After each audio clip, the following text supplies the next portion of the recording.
as willing to nothing to offer me but these Amazons?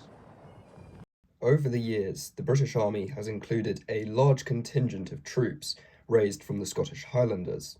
In fact, two of my own ancestors served in the Black Watch, and my grandfather was in the Cameron Highlanders.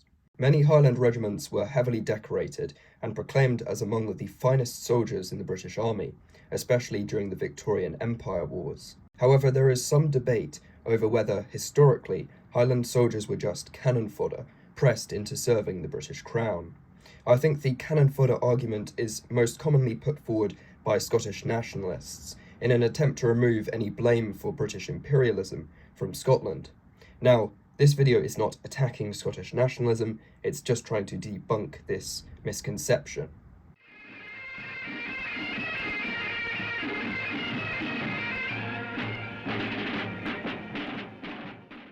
Repressive acts following the Jacobite defeat at the Battle of Culloden in 1746, such as the Disarming Act and the Dress Act, forced Highlanders into the British Army in order to preserve their culture and martial traditions.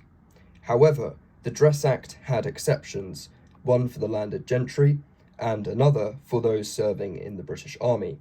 Of course, the argument is that the British authorities used the Dress Act as a recruitment tool for their own benefit. It motivated Highland men to sign up because that was the only way they could continue these traditions, such as the playing of the pipes and the wearing of the kilt. This is certainly a valid argument and is very much a fair point. However, the British Army allowed these Highland traditions to survive during the time of the ban and even thrive. Of course, when it was thought that the threat of Jacobitism had subsided, it became legal again for Highland civilians to wear the kilt, play the pipes, etc., because the Dress Act was lifted. The 1743 Black Watch Mutiny suggests that Highland soldiers were reluctant, or worse, unwilling, to serve the British Crown, especially in overseas campaigns. There is an element of truth to this argument.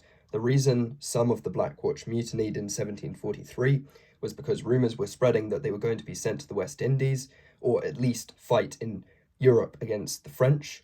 Understandably, some of the soldiers felt that this was a betrayal because it was to their understanding that they would only be used for service in Scotland.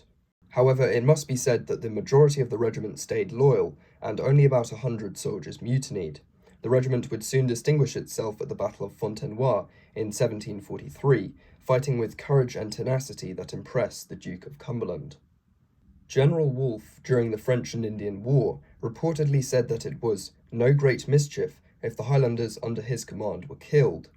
However, Wolfe had been at Culloden, so it is understandable why he had this view of the Highlanders. Many of the Fraser Highlanders at the Battle of the Plains of Abraham in 1759 were in fact former Jacobites.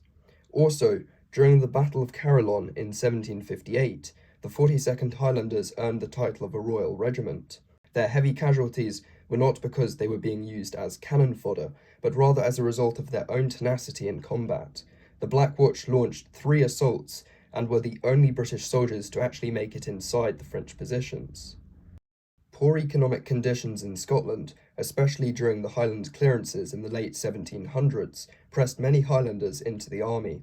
However, this was not unique to the Scottish Highlanders. Poverty was always a major reason for men from all parts of Britain to enlist. This was far more prevalent in Ireland than in Scotland,